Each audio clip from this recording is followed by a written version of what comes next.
ہمارے تو انفرادی معاملات بھی بہت پست ہیں، ہمارے تو معاملات آپس کے غلط ہیں،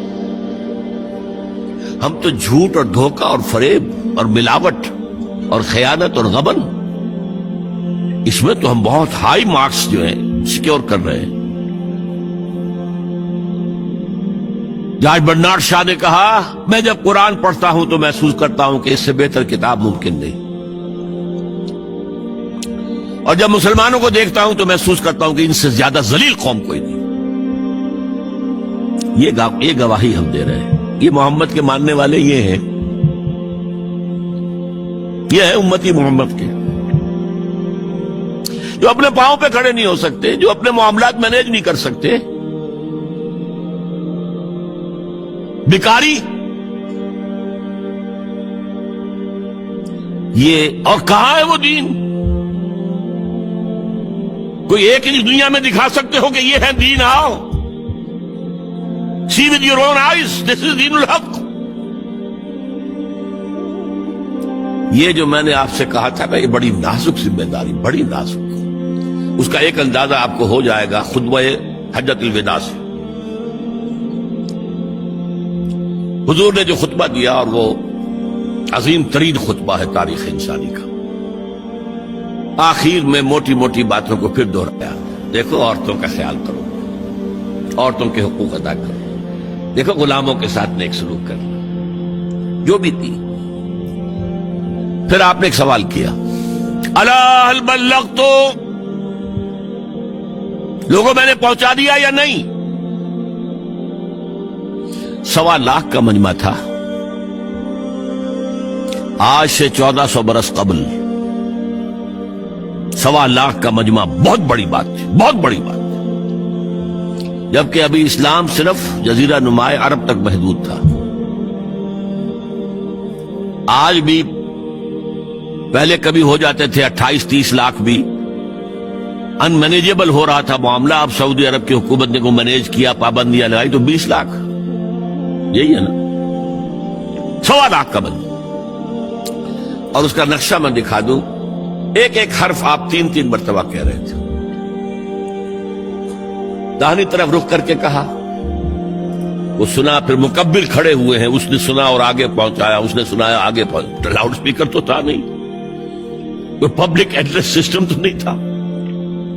پھر آپ نے سامنے رخ کر کے وہی بات فرمائی، پھر یہاں سامنے کھڑے ہوئے لوگوں نے پہنچایا، پھر بائیں طرف رخ کیا۔ اسی لیے ہر جملے کو، ہر بات کو آپ نے 3 دفعہ کہا، الا هل بلغت، میں نے پہنچا دیا یا نہیں؟ اور عام عادت صحابہ کی یہ تھی کہ اول تو حضور کے سوال پر خاموش رہتے تھے کہ واللہ ورسولہ عالم، یا اگر جواب دیتے تھے تو فرط ادب سے بہت مختصر جواب۔ وہ چلبلے قسم کے شاگرد جو ہوتے ہیں، جو استادوں کو بھی پڑھانا چاہتے ہیں، صحابہ کرام اس طرح کے نہیں تھے، اپنی لیاقت اور ذہانت کا روب جو ہے اپنے استادوں پر گاٹتے۔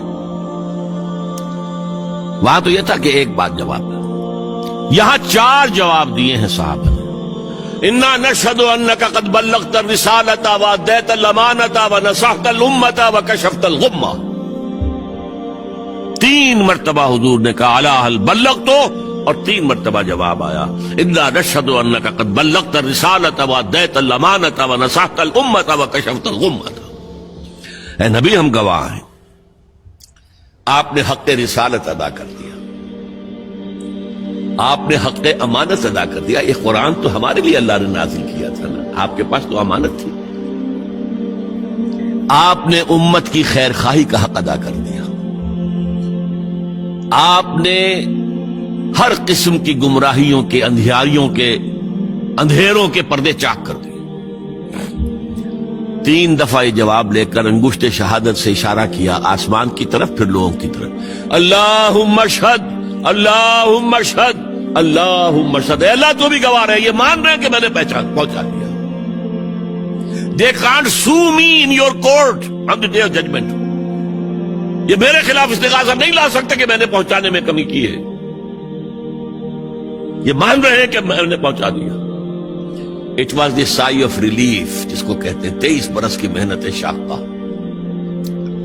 کون کون سے مراحل آئے ہیں، یوم طائف بھی آیا ہے، 3 سال کی شیب بنی ہاشم کی قید بھی ہے، مارکہ احد بھی ہے، احزاب بھی ہے، 70 مبلغین ذبح کیے گئے، کیا کیا نہیں دیکھا، کیا کیا نہیں جھیلا.